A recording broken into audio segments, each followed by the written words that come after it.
Okay. Finally. My hair is not the best today. I'm having the worst hair day of my life.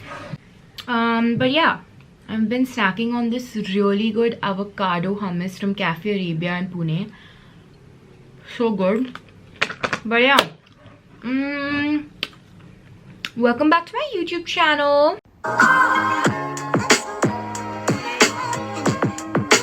I feel like I need to change this intro, but I don't have the software for it. As in, like, I don't know why is my light fluctuating.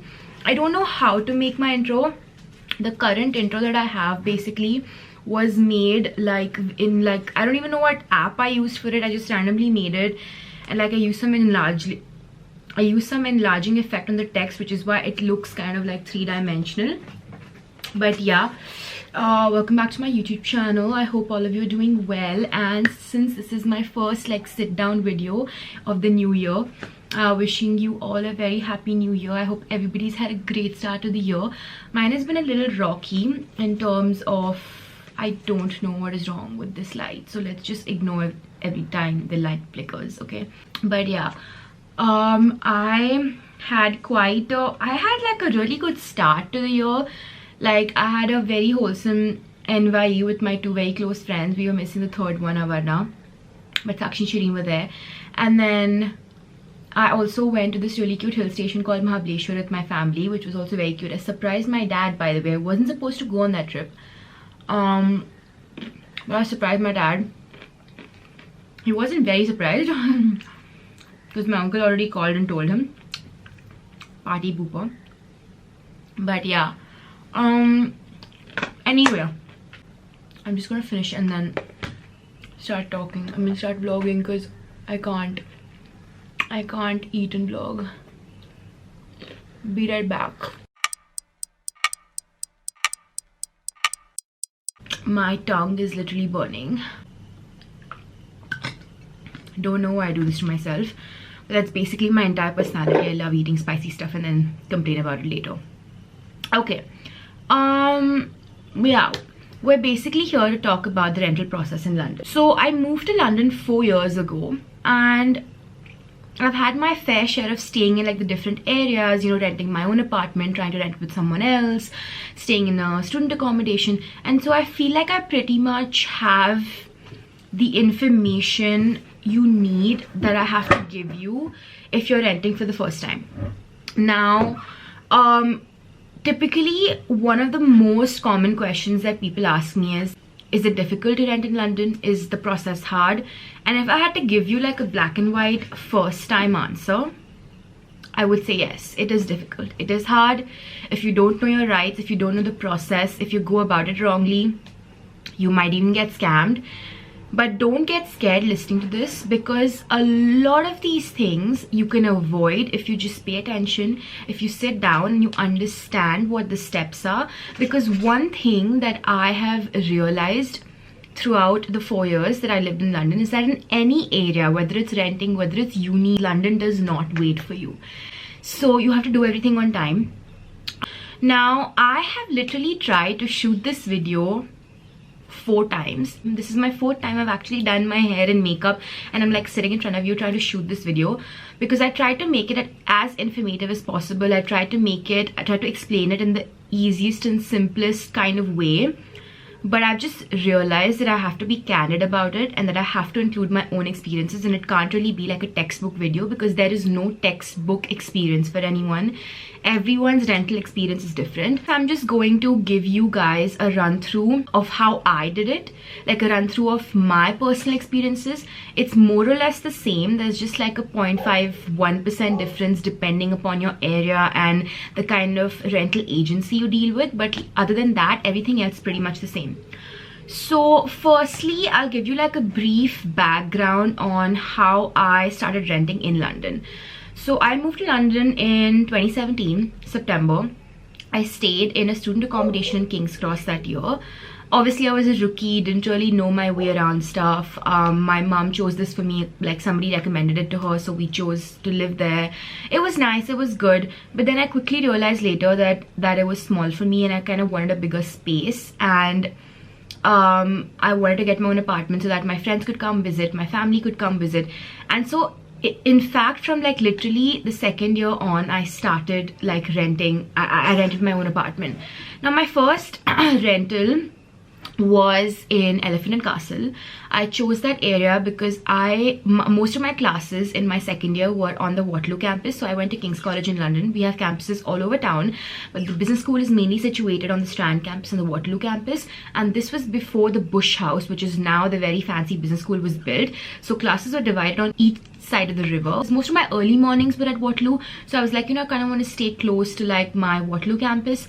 And Elephant Castle is literally like a 4-stop bus ride, so it used to literally take me like 10 minutes in the mornings, even during peak rush hours, to get to uni. And my friend Zainab and Fiza can literally like back me up on this. My first year was a little messy that way. I used to be really late to class. I had a lot of early mornings, hated that. I love to be a teacher's pet, so I didn't really want to disappoint any teachers by being late to class. I always wanted to show up. So my second year onwards, my priority that year was to be closer to uni, closer to campus, and so I decided to stay at ENC. ENC is short for Elephant Castle, by the way. Third year, my priority was to be really close to my friends. So basically, one of my best friends, she used to live in Tower Bridge, and Tower Bridge is like East London, which is really close to the city of London. And so I spent like tons of money Ubering at night from her house to my house. So in my third year, we both actually rented in the same apartment complex, and this was kind of a surprise from me to her. So I helped her through the entire process, and I was like, you know what, it's like really busy at the moment, I'm not really getting a nice house, like I made it all up. And I told her I was going to be living in a student accommodation which was opposite the building in which she had rented. And then the day she came, I kind of surprised her, and I'm like, hey, this is my key and I'm literally your neighbor. It was the cutest moment ever. Sorry for this TMI story time. But yeah, basically third year I lived in this area called Vauxhall, which is also known as Nine Elms now, and it has this really fancy ass tube station, which is super great and super cool, by the way. So that's where I lived in my third year. Also very close to uni, not as close as ENC, but still like a good, say 15 minutes in the bus max. It also has a really well-connected tube station, huge bus stand, lots of like groceries and like, big shops around just in case, you need anything last minute. Like, it's quite the hub. And then in my last year, I stayed in Waterloo, which is my most recent apartment. It's all over my Instagram. So if you're not following me, please go follow me. Plug. It's at Keeping Up With Slow on Instagram. But that was Waterloo, literally on the riverbank, literally above the station, like the Waterloo station. Excuse me. I've been a very big fan of like the south side of the river because I feel like it's very well connected, very close to uni. Even though my uni is on the north, like Bush House is on the north of the river, it's literally on the riverbank, so it's like almost south anyway. And so yeah, my main two criteria, I guess, were being really centrally connected. It had to be like the area I live in has to be a good transport hub, and also has to be like moderately close to uni. So my uni is situated on this road called Strand, which basically leads up to Trafalgar Square, and it's the most, like, if central London had a definition, it would be my uni. Like, that's the most central it can get. And so obviously the central you are in the city, the higher the property prices. So yes, I did pay quite a lot of premium property prices all the last 4 years that I did live in central London. But as you move away, so if you move towards the end of zone 1 or even zone 2, your prices will start decreasing. So usually, typically the first question people ask is, what's the price range? There is really no answer to this, because in London your prices can really vary according to like a lot of factors. One of them obviously being location, the other one being how close it is to a tube station, the third one being how old or modern your building is, what amenities it has, if it has a gym, if it has a pool, if it has like a study lounge situation. The apartments that I picked usually were the modern kind. They did have like a nice lounge and like just a place where I could study, because sometimes the library gets like too crowded, and especially in COVID, you don't want to like go and mingle with a lot of people. And London, the rental market in London is like this. it's literally like you probably see a property and in the next 2 hours it's like gone. So the rental market in London, with COVID, without COVID, is like super fast. So you have to really take quick decisions. You can't sit pondering and like asking your parents and like, you know, doing that exchange for like 4 days about whether you should, whether you shouldn't, because there's literally 10 other people who are going to offer the landlord better prices than you. My camera ran out of battery, LMAO. But yeah, I was saying that it's really important that you take quick decisions regarding your properties, because London really doesn't wait for you. Now this is like kind of a very general overview. What I'm going to do is basically now break it up for you step by step. So the first question usually people ask is, where do I look? Now personally, the websites that helped me a lot, like I just downloaded the apps, were Rightmove, Zoopla, On the Market, and Open Rent. These 4 websites are kind of like the big monopoly in terms of like where to look, because they bring you properties directly listed by the landlords and directly listed by the agency. So it's not like one agency, like, you know, going on the agency website and then seeing the properties that only they list. It's kind of like a good mix. So it's good to have these apps downloaded. There are like lots of filters that you can set depending upon the area you want, the price range, the number of bedrooms, whether you want to share it, whether you want it furnished, whether you want it unfurnished. So they're like, it's a really good like you know, place to look for vacant rental units. Secondly, you can also go and check like the independent agency websites. Some of them are Knight Frank, Savills, Benjamin Reeves, Remax. What else is there? There are a few. Like if you just type literally on Google like London real estate agencies, like 10-15 agencies are going to pop up. Foxtons is a really good one as well. So yeah, these two are kind of the main mediums through which you can look out for vacant rental units.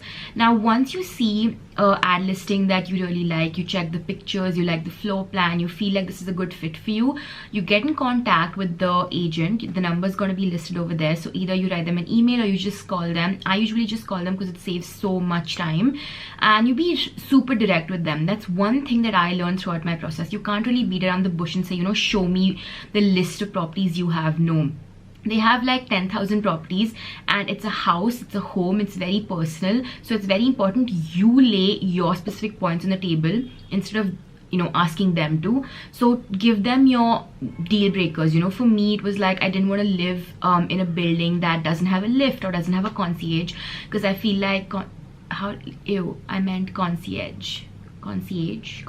concierge, yeah, however you pronounce it. I didn't want to live in a building that didn't have a study room or didn't have like a gym or kind of recreation center, because you know, with uni and stuff, it's super tiring to like actually get out of home and go somewhere else. So yeah, kind of write down your deal breakers so that they find a property that's good enough in your fit. Secondly, be super direct with them in terms of the price range, because there are tons of properties available, and if you don't give them a good price range, they're either going to be too high for you, too low for you. Don't start with too much of a low price range either, because you know, those properties aren't really going to appeal to you then. If your price range is, if you can go up to a certain number, it's always good to like give them that number so that they can look for properties in that range. And don't really worry about overpaying, because you can always offer, like, you know, negotiate with your landlord and offer them like, you know, lower prices than what is quoted on the ad listing. So for example, if it says 500 per week, I would usually start by reducing like a 20%. I would directly quote, you know, say 400 a week, and then I would start building my negotiation skills from there. It works, it doesn't work, but you know, it's always good to try. So yeah, when you like something, you get in touch with the agency and you ask them to do a viewing. Now if you are not in town, like for me, the last 2 years I wasn't in town when I booked my apartment. So in this very pandemic friendly world, agents usually now do video listings for you. So just ask them to send you like a video walkthrough. I'm going to insert a few video walkthroughs that I did in August 2019 and March 2021, and I'm going to also put like screenshots of my exchanges with agents on WhatsApp, so you understand how to like deal with them and what kind of questions to ask as well.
You feel free to ask them tons of questions about storage, about what the average bills are, because yeah, mind you, when you get your own apartment, you have to pay bills on top. So that usually includes like water, electricity, Wi-Fi, heating, cooling.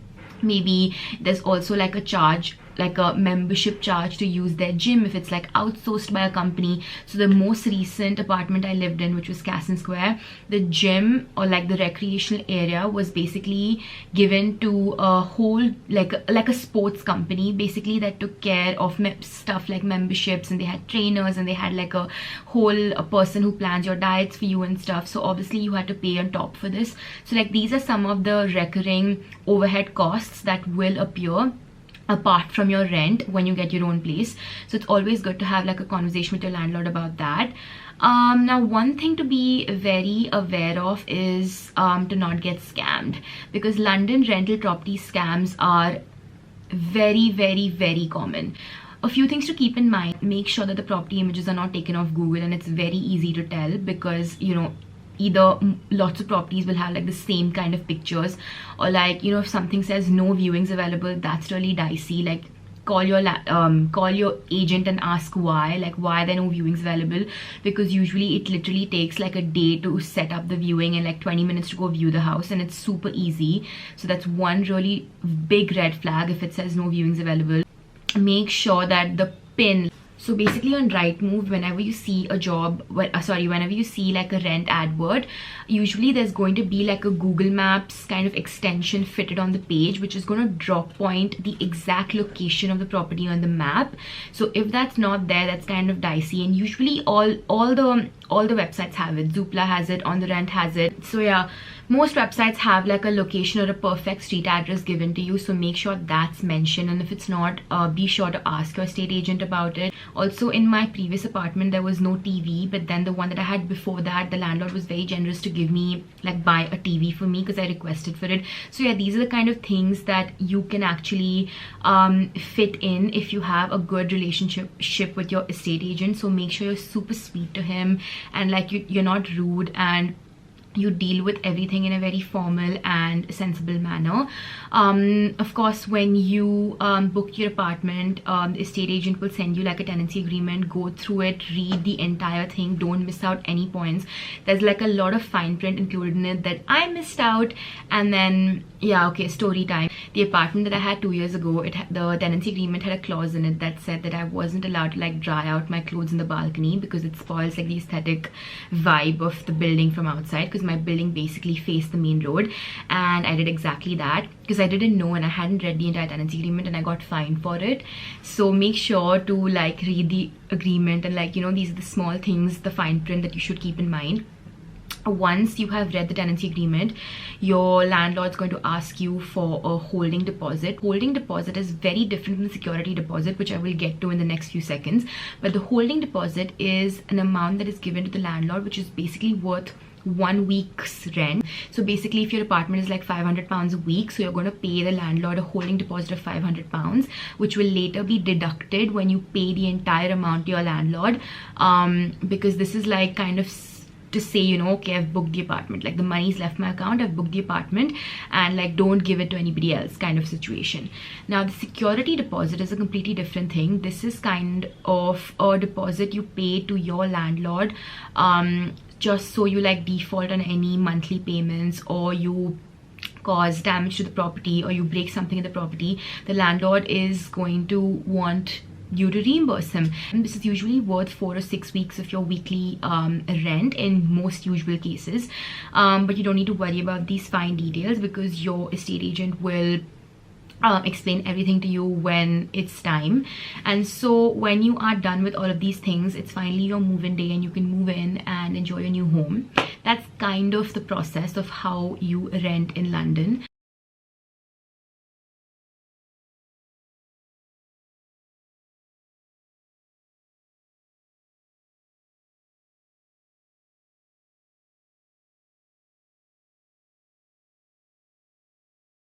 Now, a few questions that everybody always asks is, what area is good, or like, is it important to have like a tube station close to your area? The answer to the first question is that there's no like one area that's better than the rest. You're also going to have to pay council tax on top of the rent. If you're a student, you're exempt from it, but if you're not a student and if you're working, then you are going to have to pay around between 1,000 to 3,000 pound annual council tax. This totally depends on what council you live in. So if you're in Kensington and Chelsea, that's priced a bit higher. If you're in Lambeth, or Southwark and stuff, it's between like 1,000 to 1,500 annually. But yeah, so council tax is also one of the major things that helps people decide what area or what council they want to live in. For me personally, as a student, I really like living around a lot of young people and like areas that have that are hubs basically, or like have a lot of shops and like grocery stores and restaurants. Wasn't the biggest fan of Malibon because I felt like a lot of old people lived there. Like the cafe shut at 5 p.m, so not my vibe. Didn't really have any good food places. Even though Bond Street and like the main Oxford Street is like a 10-minute walk, it gets super gloomy at night. And so to make that walk, especially with like knife crime and stuff increasing in London, it's kind of scary. So I would recommend areas like Waterloo, Covent Garden, even Shoreditch, great area to live in. Obviously these are all centrally located. Vauxhall, love that area.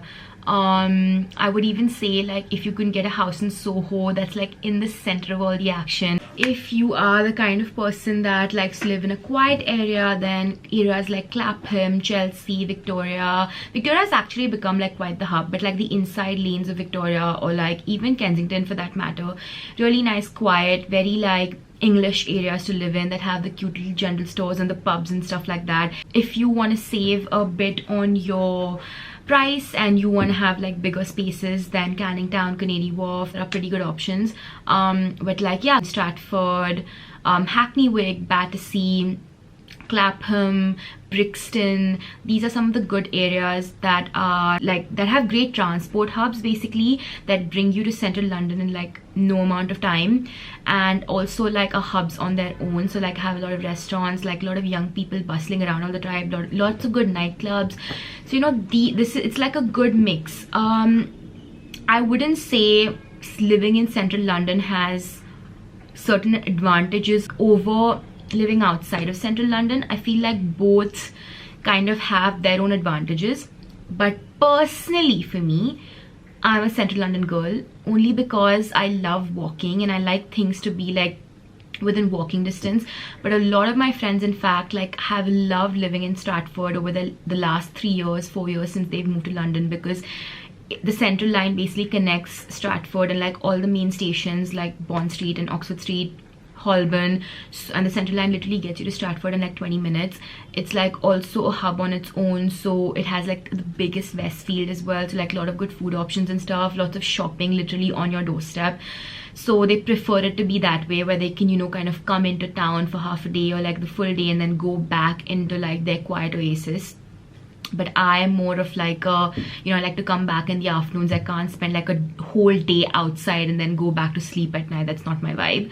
But yeah, so I wouldn't say that the living outside has its advantages over living centrally or vice versa. I guess it really depends on the kind of person you are. If you're like me, like if you're a social butterfly, if you like to be on your toes all the time, if you like walking and want to be in like the center of like all the main action, then central London's it for you. If you want to save on your rent, it's nice to get a roommate, or like you can even live in like community housing.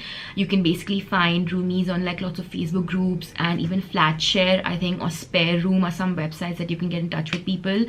Or if you are the kind of person that is going to focus more on studying from home and only wants to spend 2 or 3 days out of their week in central, then living outside is a good option. Battersea is also a very upcoming area, and it's kind of on the edge of zone 1, so that's like a good mix. It's not exactly on the outskirts, but it's not very central as well. So yeah, I hope that gives you like kind of a good idea of what it means to be renting in London. Other than that, I guess all the details is going to be told to you by your agent. So yeah, make sure you have a really good relationship with them. I used to turn on the alerts on the Rightmove app. So basically if you like filter out what your criteria is in terms of your price range or the area you want to rent in, and a new property gets posted in that area, then Rightmove will alert you. And I feel like I that really helped me, and I found a lot of nice properties through that feature. Okay, hi guys, it's the next day. My camera ran out of battery yesterday, but I think I covered most important topics, and that things you should like keep in mind in the start when you're just starting out your process.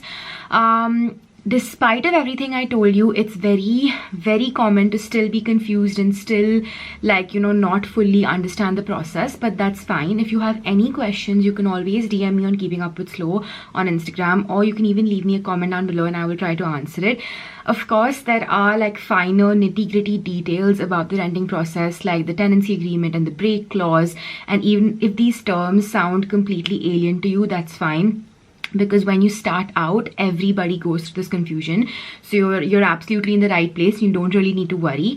Of course, you can just randomly call up your estate agent and say, you know what, just explain it to me like a 5-year-old because I have no clue. That's also an option. Yeah, but I guess you understood most of the things I was talking about. And happy renting to anyone who's planning on renting a house in London. It's one of the most beautiful cities you can rent a house in and live in, and the whole experience is just magical. So best of luck on your renting process, and thank you for watching. Please comment down below if there are other topics you want me to talk about and what I can change in the format of these sit down videos. If you want me to be more candid, if you want me to have a more structured conversation, you know, whatever it is, let me know and I will try to work on that. But yeah, ciao for now, and don't forget to hit the subscribe button.